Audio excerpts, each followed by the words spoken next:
I only do an intro and kind of an outro, and I fuck it up 3 times. So if you could just be patient with me while I fuck it up.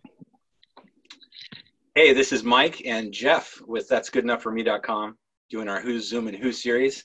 I'm joined with Jay from Symphony of Distraction, Dennis from 10 Foot Pole, and Adam, formerly from Homegrown, now in RadicalRadical. How are you guys doing? Good. Good. Good to be here. Didn't fuck it up. All right, perfect. All right, well, we can get started here. My first question, I guess, is for you, Adam. RadicalRadical is your solo project. I've been following it on Instagram. Can you tell us a little bit about that record and how it's going?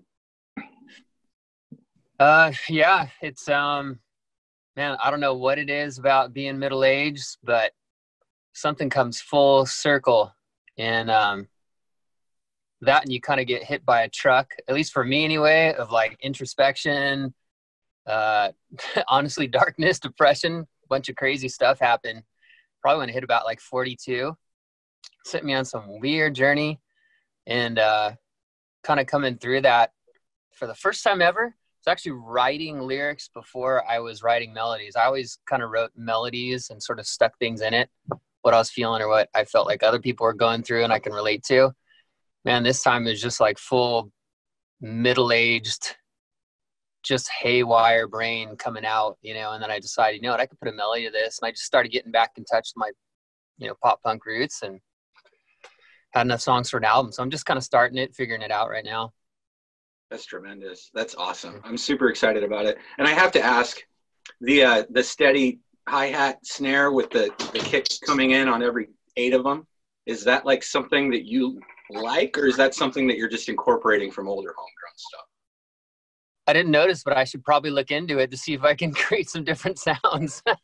No, it's terrific. It was when I heard it on one of your Instagram posts. It's a signature thing. And Jay and Dennis, you guys are guilty of this as well. Of like, pop punk can be such a simple thought if you write it down on a piece of paper or have some asshole make fun of you about the genre. But the 3 of you, in a lot of ways, have found a way to completely perfect different sanctions of that sound, in my opinion. So, hell yeah. Thank you. Hey, what's up, guys? Well, we look forward to that. It's kind of freaky to have a drummer criticize you and be like, oh yeah, you always do this one thing. And like, honestly, I don't really think about drums. Like, I could listen to a song and not even think about what the drummer is playing. I mean, if it's great, awesome. But if it's terrible, I'll notice. But most of the time, I'm not focusing in on the pattern. Like, what's the snare doing? What's the hi-hat doing? And I know there are drummers in the audience who would say, oh, why do you always do that on the 7th? Just random. Yeah. No, I think it adds to the flavor of the band. And I mean, I'm like I play drums, but before I could even play drums, I was a nerd about stuff like that.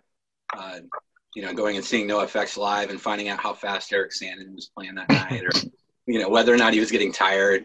But I think that it's super important, especially in this genre, to put out those little intricacies and keep things specific, flavorful, and not make your band just wash away with the, you know, hundreds of them that have started and failed. But speaking of music, I'm going around clockwise and asking everybody during quarantine, while you've been stuck at home, what's maybe the weirdest thing that you found yourself listening to that maybe is kind of a little out of character for you? I'll start with you, Jay.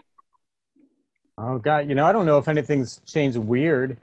I've listened, I tried to find more bands, I guess, recently, just because I've been, you know, forced to sit at home and listen to them. But I don't think there's been anything weird that I've gotten into. I've always listened to just kind of like depressing music anyways. I maybe tried to get away from that a little bit more just because everything just kind of feels sad right now. So I've tried to listen to more upbeat stuff more recently. But other than that, I don't think it's changed all that much. That's acceptable. We can move to you, Dennis.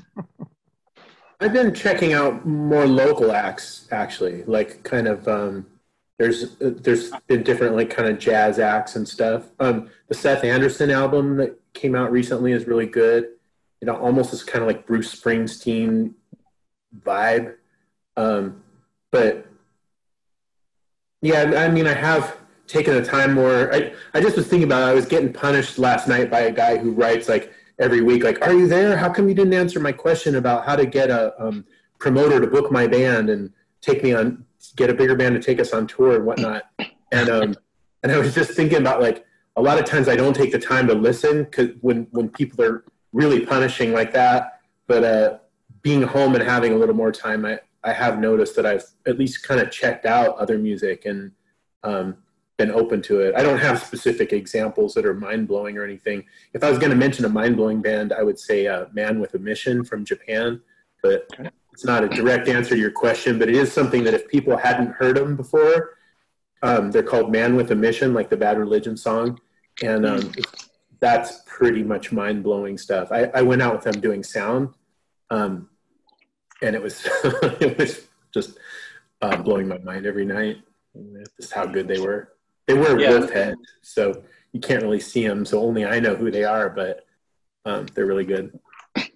Well, not to make him melt in his chair or blush or anything, but Jay, your band Symphony of Distraction for me was like, fuck, dude. Like, I've listened to pop punk music for so long that I was just like, all right, it's been perfected. It's good. I know what I like. I know what to pick and choose from. And hopefully some of those bands put out newer material. But when I heard your album Horse, I was like, was this in a time capsule somewhere? It's perfect. It's so fucking good. I appreciate that. Thank you. And so Dennis, I kind of understand that, getting stuck in a rut or just not taking the time to expand your brains. Yeah, and I get really focused on things and spend I'm making a record right now, and I'll spend like 10 or 12 hours like mixing and working on my thing.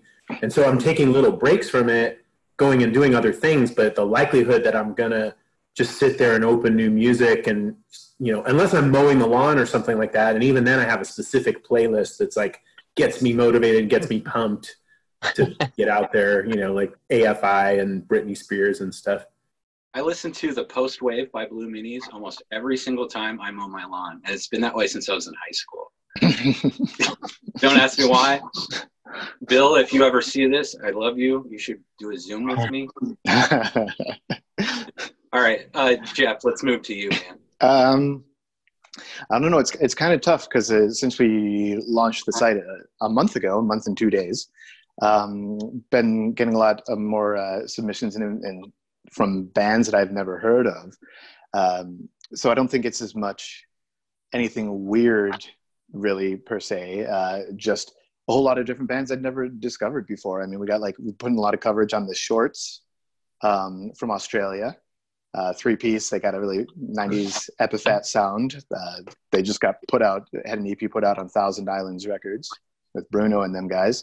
And then one of our guys who's actually from the Netherlands just did an interview with the Hell Freaks, which is this kind of like metalish female lead singer band from Budapest. And I mean, I'm not super into that kind of metal, but I've been listening to a lot because I really want to hear the bands that we actually put out news stories on. So it's not as much the weirdest thing as much the volume of just the different things I've been listening to lately. Just like so many, just all my time at the computer, either when I'm not helping my daughter do her e-learning next to me, I'm just plugged in, just listening to different music. So yeah, and I'll step ahead shortly in front of Adam by saying that's kind of it for me. I watch Sing and Frozen 2 every 8 times in a row. Mm-hmm. So when it's my turn, it's like, I don't fucking care, dude. Just play music. I don't care what it is. I was so bummed they didn't put out Mulan. Yeah. They should have just made it for a home viewing. Like they put all the commercials and the trailers out for Mulan and what was the other one? Black Widow. Mm-hmm. And so it's like, okay, I want to see it now. You've piqued my interest, and then okay, we're gonna put it off for a year. Oh wow. So yeah, no, I got a funny story to that. So they said, oh, you can rent Trolls 2 for 48 hours. It costs $20 to rent it for 48 hours. And my 3-year-old is so picky right now. My wife and I were like, that's a fucking gamble. That's not worth That's not worth it. But I ended up, I acquired it illegally. And then as a joke, I decided I was going to go Facebook Live and stream it. And I like received repercussions from Facebook and whatever that film company is for propping my shitty phone up in front of my television while I'm like knocking shit around drunk and playing Trolls 2 for the party people. But, all right, Adam, your turn. Oh man, yeah, I'm kind of in the same boat. It's like kids, like we're all homeschooling now, so it's just kind of. I mean, summer just started, so there hasn't been a lot of time for that. But I'm thinking what I was recently listening to, aside from probably Justin Bieber, because my wife isn't in love. She has the Bieber fever. She's very upset. She just hurt his concert. 4 Years Strong. I actually just started listening to their latest record. I was really impressed with that. I was just listening to the Used record that just came out. Actually, very front to back, pretty impressed with that record. And yeah, nothing crazy weird. Like I went back and was listening to the old Glassjaw stuff, just listening to guitar work on that. And yeah, man, I feel like I'm just getting back more like the roots and stuff. Because everything else you listen to on the radio and stuff, it's all electronic and sort of pop, which I love. But it's like I've been kind of taking a journey back into all the distortion and craziness, you know? Cool. No, and I can appreciate that. Jeff kind of, said what he said as well. We're like picking up the site, so it's just punk music all day. And it's, I caught TSOL live. They did probably one of the best live streams that I've seen since the pandemic. They fucked up their first song in about 30 seconds, which is really funny. Yeah. But that's punk. But no, it's yeah, of course. Dennis, speaking of weird things and weird things that bands, I wanted to talk about your set list record, how you re-recorded songs from 10 Foot Pole Classics, because I think maybe you're one of the only bands, punk bands, that's ever re-recorded stuff and had it not totally fail. I think it's an excellent re-recording. I think a lot of those are better than the originals, and that's really not the case with any of the other bands that have attempted that, including TSOL. Yeah, I connected. Oh, nice. Well, there were a few reasons. Was that the question, the reason for doing it? I can't remember the question. Can we talk about it in general? Why did you do it? There were a few reasons for doing it. One is that we just hadn't done anything for a long time. I had gone out as a sound engineer for Prince and a bunch of other bands like Jimmy Eat World and AFI, and kind of, had been doing the band here and there, but we hadn't really been solid the way a lot of our kind of contemporaries were, like Lagwagon or, bands that just kept going, strung out. And so I wanted to so we did some touring, and some people would come up to us at shows and say, what's your best record? Or what, the songs that you played tonight, what record is that from? And I'd have like 8 records and say, well, this song's on this record, and this song's on this record, and this song's on this record, but we had a different singer who was a baseball player. And I'm like trying to explain all this while the next band is playing at a show. Yes. And so I just decided, I thought it would be kind of cool to have one thing to be able to say, especially to new people, because the old people already know what they like. But to somebody new, to a kid coming at a show, like, oh, I loved your band. What's your record? I could have one record that kind of is the history, like the overview, and it sounds good, and it's me singing, which is also, it was another weird thing about having a different singer on our biggest record was just like, well, who's who? Like, because some people never saw the old singer and just assumed when they heard there was a new singer, they assumed I'm gone and that it's somebody else. So I just was like, let's make one thing that it's what 10 Foot Pole is now. It's what we do. It's the songs we normally play, and just put it as a collection for people. And I'm glad it turned out okay. I mean, there's still the same, there's some people who don't like my voice or whatever. And so there's always gonna be some people who don't like it, but I was pretty proud of it. And it felt like, and the new songs on it, there's a couple of new songs on it, and they came out really good. Scars is so good. It's yes. like, and who mixed that record? That's Kyle Black, and and also it was the first one where we did an acoustic song. We did an acoustic version of Old Man, and that's what I'm working on right now is an acoustic record. And so kind of the goal was to show people what's 10-foot pole or what's kind of our history, because I knew that Escalating Quickly was going to be kind of out there, was going to be like a different thing. And I wanted to kind of establish our roots to new people before going on the next adventure, and also to plant the seed of that acoustic could be done. And then so acoustic's developing into a whole thing, I hope. That's terrific. And that's accessible during the pandemic as well. It's something that you can actually pull off while we're all, not able to play live. Did your drummer pick up double kick recently, or is that a different drummer than what played on a lot of that original stuff? Which record are you talking about now? Setlist? About Setlist, yeah. Oh, yeah. I mean, there's been a lot of different drummers over the years. But when you say double kick, you mean like using a double pedal versus, you're talking drum thigh again. Like there's like 1 out of 1,000 people that are drummers, and then they ask questions like that. All about the drums. What kind of pedal do you use? What kind of cymbals? And it's like, what drummer did we even have? So Setlist, the drummer on Setlist was mostly Pat McGrath, which was a metal guy who was in LA, and he had even like sat in with Slayer before. Like he had done Slayer shows as a second. So he was a full metal guy. So if there's a double kick, that's him instead of a single pedal. But on a couple of songs, what's that? He played the like really tight paced 10-foot pole stuff so authentically that I just assumed it was some guy that's always been with the band. There were just some moments where he had a little fun for a second. A couple songs he had trouble with, and Kyle recommended, and we used. Oh my god, I just forgot his name. Yellow Card. What's our buddy from Yellow Card? Oh my god. I'll put a giant picture of his face over the whole thing. I'm such a dick sometimes, but anyway. No. Hey. Don't be a dick. Dennis, I did want to say that the Escalating Quickly album. I mean. Bruno sent it over to me, and he was like, it's going to be different, and you may hate it.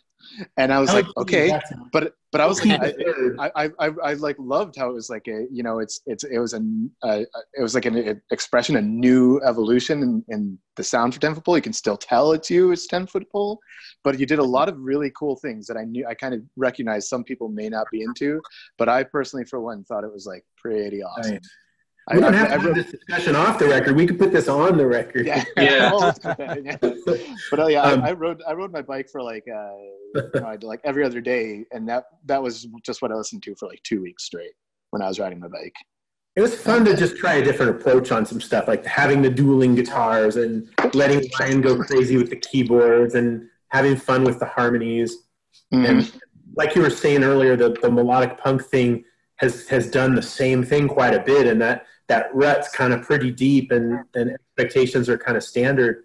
And I just wanted to break out of that and have something fun, but also just for the sake of letting people know, like we're not going to go by those guardrails anymore. Like the future is open. Like we don't feel like we need to.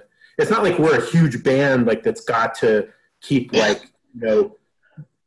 keep our fan base. We don't have much of a fan base, so it's not like let's just have fun with it, and hopefully people will go with us, and hopefully we'll make new fans or new friends along the way.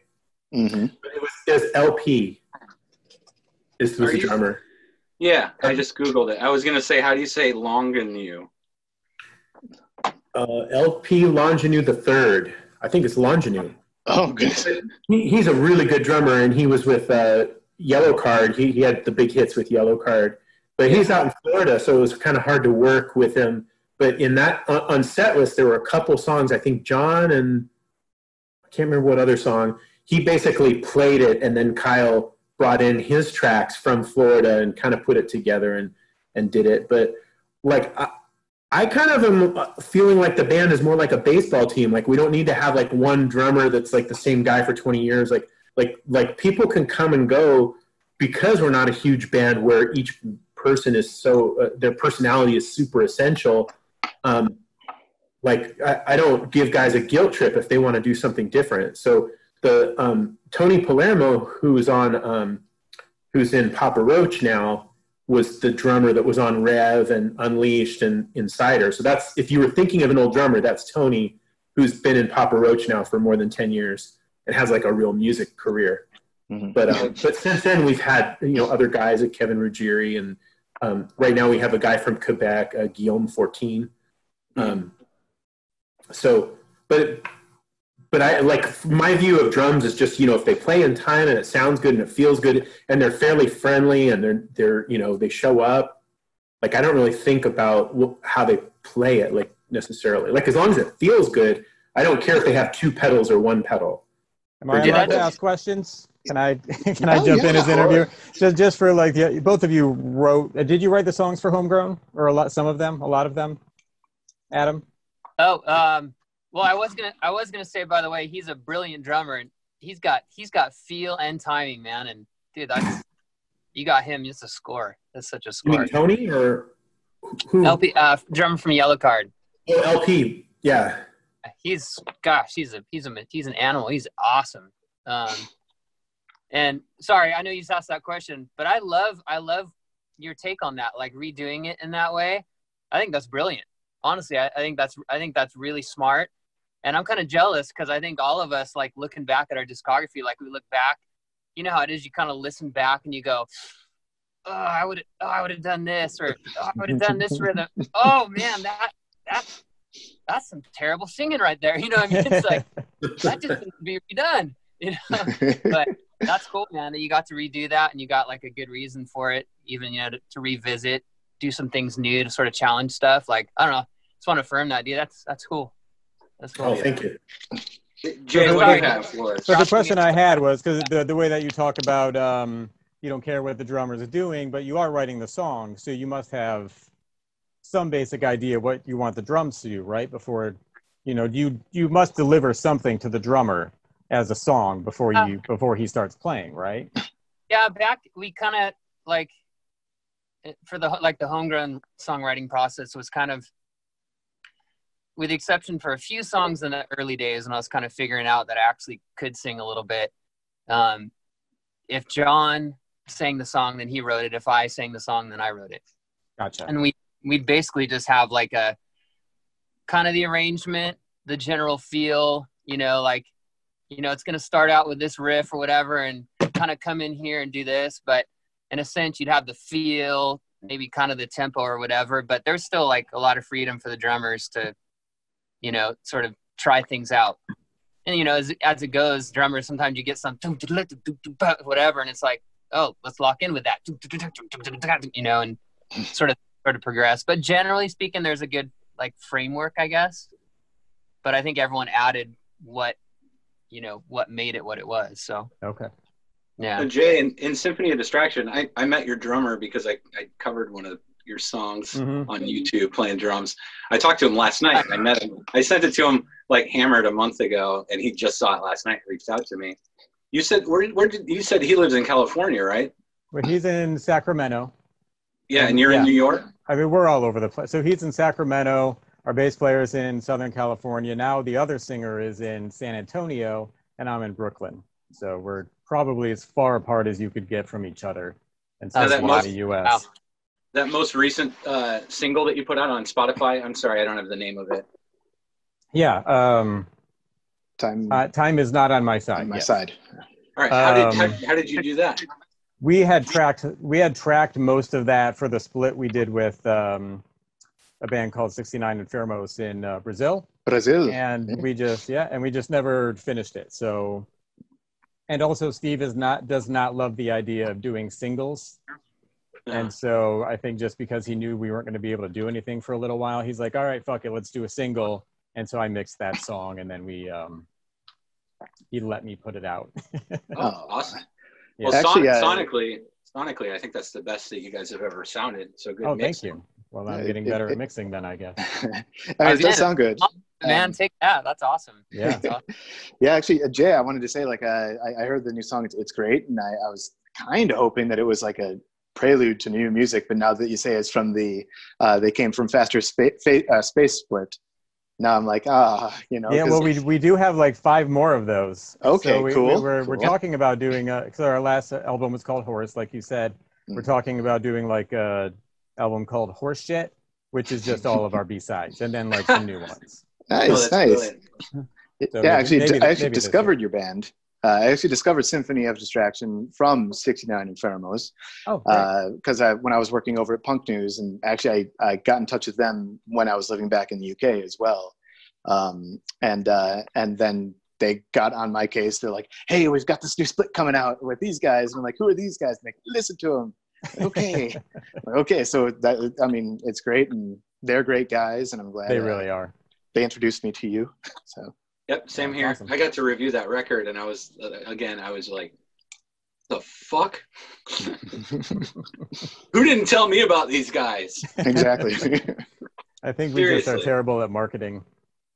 Yeah, well, no, that's the case, and no offense to you, Adam, at all, but, you know, I played in a pop-punk band for 13 years. I think every member of my band has annoyed your Instagram account regarding your new release at least once. And I think maybe three of us have asked to drum on your new record, if you've gotten those messages. We, you know, water under the bridge. I'm a computer programmer. Our bass player is a computer programmer. Our singer, he owns a company here in Lincoln where we live. We aspire to sound pretty much exactly as much of your genre of pop punk as you guys were able to put it. And we laugh now that we, you know, why did we aspire to sound like a pop punk band that sounded great but like never got famous? Oh. The plane. Yeah. Yeah. Oh, that's it's terrific. a fun ride, though. It was a fun ride. It was fun. Well, that's what's funny about children and life and aging is that you just say, like, that was a really, really awesome thing that I was fortunate enough to be a part of. But yeah, I couldn't end the interview without saying that to you. So thank you. Oh, thank you, man. Dude, not that I'm interviewing or anything, but I'm just curious. Like, I know what tour life, you know, what the tour experience was like, but from back in the day, but that was like 13 years ago or something, you know, 12, 13. Like, what's the touring experience like now? What are like fans and friends you're making connections with at shows? Like what's the difference in the experience these days? That would be for you, Jay and Dennis, because I'm just what it's like. I can't say I do a ton of touring, but I mean, the internet is, you know, a huge part of it. Like the day before your show, it's, you know, internet promotion, and then everyone you meet, it's, you know, it's my Instagram. I don't know that it's changed that much. Dennis, I think you've probably played a lot more shows than I have. Yeah, I think the great thing about it is being connected. Like back in the old days, well, I mean, I don't know, like in 1985, you put an ad out in Maximum Rock and Roll, and then you went on tour. And Maximum Rock and Roll, like, you had to have that in like a couple months in advance. By the time the tour came, like, half the dates have changed, been canceled, or changed places. And so, like, there's just massive failures, like, or just simple things like the guys in the band, like someone getting lost and spending hours trying to reconnect. Whereas now you just get on the phone and talk to each other. So the change in touring is that in some ways it's way more convenient, and you're able to talk to people like right away. Like, boom, our show got canceled. Like, for you mentioned Bruno. You mentioned Bruno, Cynthia and Bruno. One night we had a show get canceled, and we went to a whole different city, and Cynthia and Bruno put on a party for us that night, and we had like 250 people, I think, showed up, and so we were able to not have it be a total loss. It turned it from what was really like a devastating, like, you know, you're in a foreign country and have a big show and it gets canceled, to like, all of a sudden we're having a great show and meeting new people, and that couldn't be done without being able to get on the internet and be like, okay, spread that information really quickly. The downsides, and another thing, being in touch with like super fans and like people who really care and are following you and telling their friends and stuff. The downside is that there's this, at least for me, there's an intense pressure to like always be working, there's kind of no time off because you kind of feel like, oh, I should be posting on Instagram right now. I should be doing this. I should be doing like all this. And it can make it just less fun because it's basically more work, like you get up and feel like, okay, before I leave the hotel or whatever, I've got to go through and make an Instagram post, make a social, Facebook post, do this, do these pictures, and it's fun when you're on a relaxed schedule, but when it's like, okay, we got to drive for 11 hours, I got to book the hotel, I got to do this, and make 12 posts and find content, and I try to delegate it and try to have the guys do it, but I also try to make it fun. Like 10-foot pole, like I try to make it fun for the band members because it sucks to always be getting new band members. So I don't like force them to work. It's kind of like 10-foot pole is like my thing. And so like all the crap jobs, basically I do unless I can convince someone else to have a good time doing it. And so like on a busy tour schedule where you got 5 or 6 shows a week, that's a lot of like posting and event, invites and like all that sort of stuff. So that part of it is more work, but the payoff is more people show up than otherwise would, I think. Oh, for sure. Yeah. Now I'm gonna do a lightning round here real quick. Just gonna have the 3 of you say when the last show that you played was. Adam's, yours might be a little longer than the rest of the guys, but Jay, when was the last time you played a show on stage? It was March of 2019. Dennis? As a full band, our last show of the tour was in Bend, Oregon, which was, what year is it? It would have been last year, like in August or so. It was the end of the tour, and our drummer got stuck wasn't able to cross the border. So we had a friend come and play drums. Speaking of drums, the last 2 or 3 shows, we had a friend come and play drums. And in Bend, Oregon, they had a show that was just for us at a brewery. And like they set up a stage outside and a skate ramp. It was Avid Cider in Bend, Oregon. And it was awesome. And it was so embarrassing that like all of this was for us. And we didn't have the drummer that had just been on tour with us for 2 months. And like we were so tight as a band. And then a friend just came and played and he pulled it off. That show he pulled off really well, but it was a little stressful. Adam, how about you? I want to say Homegrown would have been like 2004, and then gosh, I don't even know when, but New Year's Day, like 2006. Hey, speaking of New Year's Day, they ended up doing their own thing after you, which is cool. Do you still talk to Russell? He was like the funniest fucking guy ever. Oh yeah. We talk probably like at least every month. Like we touch base. Like we just last year we went to the band MEW, MEW. Mm-hmm. Yeah. Go watch them up in LA. Yeah. Yeah, we still text, we still have fun. He's a shredder. Speaking of drummers, he's insane. He's insane. Yeah, and Jay and Dennis, if you've never heard the debut New Year's Day record, what's it called? We did an EP and I can't remember what it's called, and then the full length was My Dear.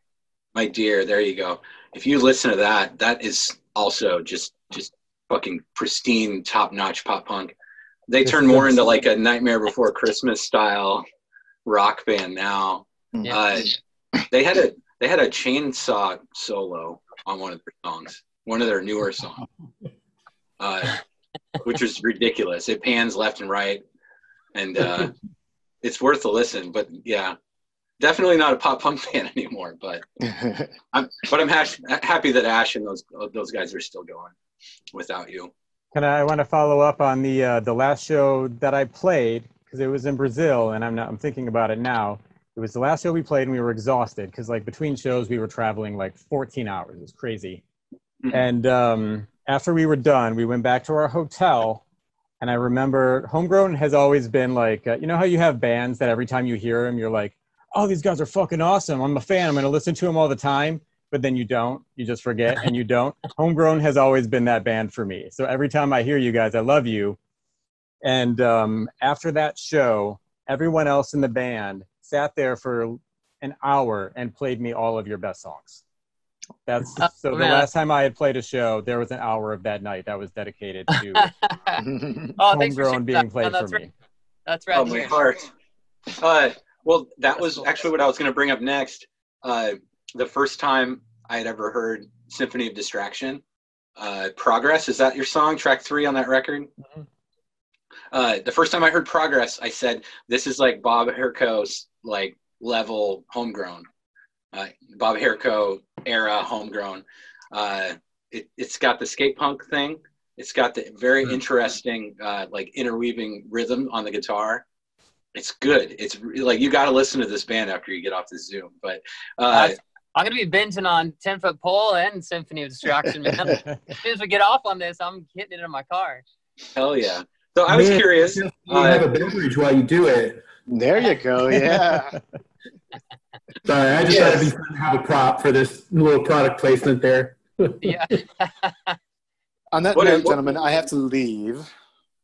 Regretfully, I'm going to mess up all of Mike's little graphics when I take off, because I was going to have to switch everything around to a cube. Fuck you. Yeah, I know. But I'm over on the East Coast, so it's later for me. Jay knows what it's like. I have to go eat dinner with family. But once again, thank you very much. I'm sure Mike will say it again, but you guys are awesome. All your bands are some of my top favorites. I've listened to 10-Foot Poles since early 90s. I actually have the album where Scared Straight is scribbled out in Sharpie, and then 10-Foot Pole is handwritten under it. Cool, yeah. Right. So great. So thank you very much, and you guys have a great conversation. You can all talk bad about me now.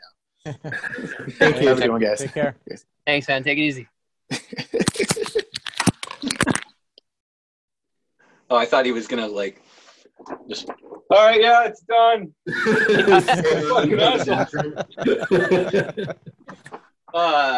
Where was I? Yeah, everything's shifted. But no, I made it a solid point, Adam, to like not want to creep you out about how much I know about your old band, because just for whatever reason, it just ended up being the thing. And then right at the peak of my homegrown fandom, Napster became the thing, and so I was able to acquire everything you had ever done. You know, every compilation version of the song. So you have just to remind you. You did re-record the Hearing song, and he made it sound a lot better. You're right. For the Japanese release of After Age. Forgot. There's another song, an unreleased song, or just a Japanese version song too. Yeah, I can't remember what it is. There's a couple other songs we did on some radio station, some indie radio station that never got released, and some people are trying to track it down for me online. And for the life of me, I don't remember them at all. Well, you did Barbie Girl. You opened with Barbie Girl. But there's a couple songs that I honestly I wrote and I don't even remember them. And I'm just hoping that someone has some really awful cassette tape and they're going to find a way to record it on their voice memo and send it to me on Instagram or something so I can actually hear the music. I have the original recording of No Way Out. The super the No Effectsy version. Oh, that was definitely No Effects inspired. Yeah. So speaking of that, and speaking of your old drummer Bob, what happened to Bob? Is he still around? Yeah, he's still around. I was actually asking my friend Kevin Manel. I talk to him once in a while. He's friends with Bob. He had the brain tumor and kind of had a lot of change, a lot of impact on his life, and so he had to sort of just kind of take the time, sort of step back from it all because of his health. And so I think that's still I don't know all the details, but there's still struggles there. So well, he is an incredible drummer. Incredible. He was fast, man. He was fast. In a lot of ways, I always kind of I was 14 or 15 when I started listening to you guys, and Blink was just making that transition with Barker. And so for me, not knowing that the playing fields were as varied as they were as a kid, I was like, I thought Travis Barker was ripping off Bob's style. Because they were both very similar in which they were trying to do a whole lot of shit at once. And they were all fast as shit. And they were both playing the piccolo snare thing that was so popular back then. Oh, the piccolo. So that's why I asked.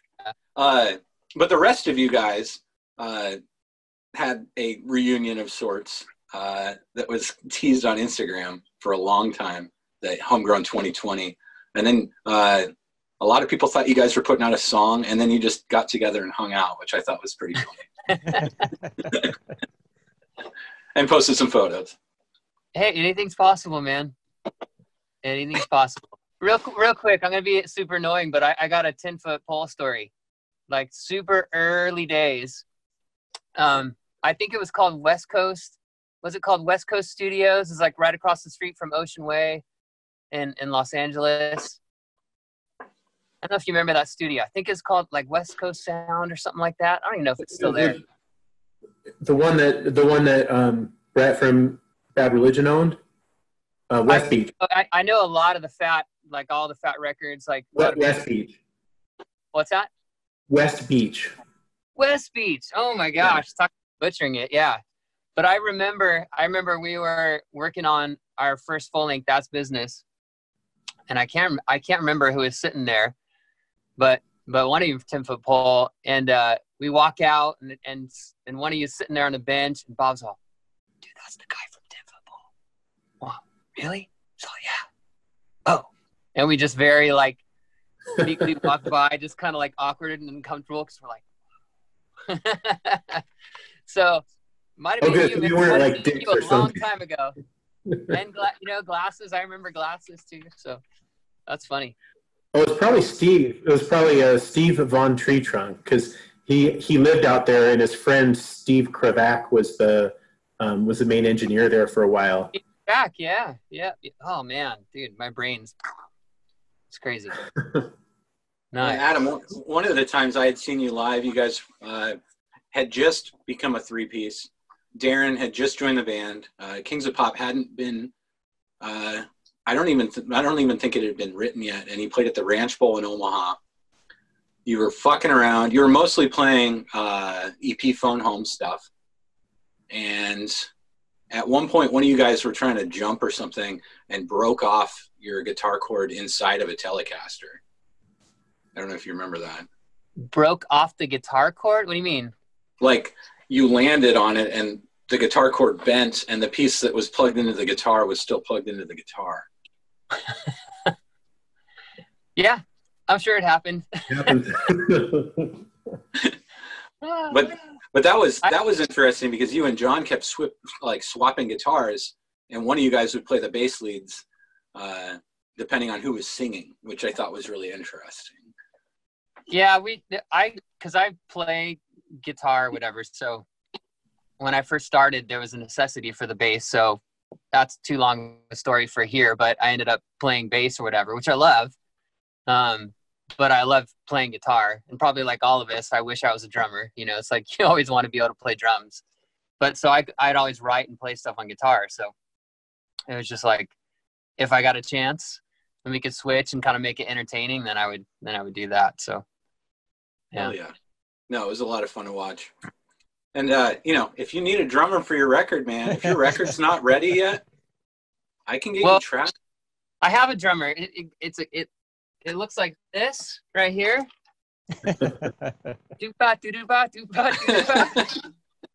Quantize, velocity up and down. I know, that's sad. It's so sad. I won't keep this on the recording, but Jay, you got to weigh in on this. Adam has new shit. It sounds great, and he's got fake drums on it. So I have no problem with that. I don't judge. I keep we start with drums, but on our record, nothing is processed until after I have it in dots. I need the drums to be in dots before I'm happy. So it's it all ends up in MIDI anyways. Yeah. And what I'm sharing with all my buddies too, and Scott Sellers from Rufio, who I was cyberbullying into being a part of this. I feel like an asshole. He read every message I sent him and didn't respond. But Scott's put out some really good solo stuff, and the drums on it are fake. And I just have to tell myself that not everybody's gonna notice. It doesn't matter. It's just, as somebody that adored the drummers from those bands, I just want it to be a guy, even though I know at the end of it, it's not even really going to be a human, the way the Pro Tools works. But Oh well.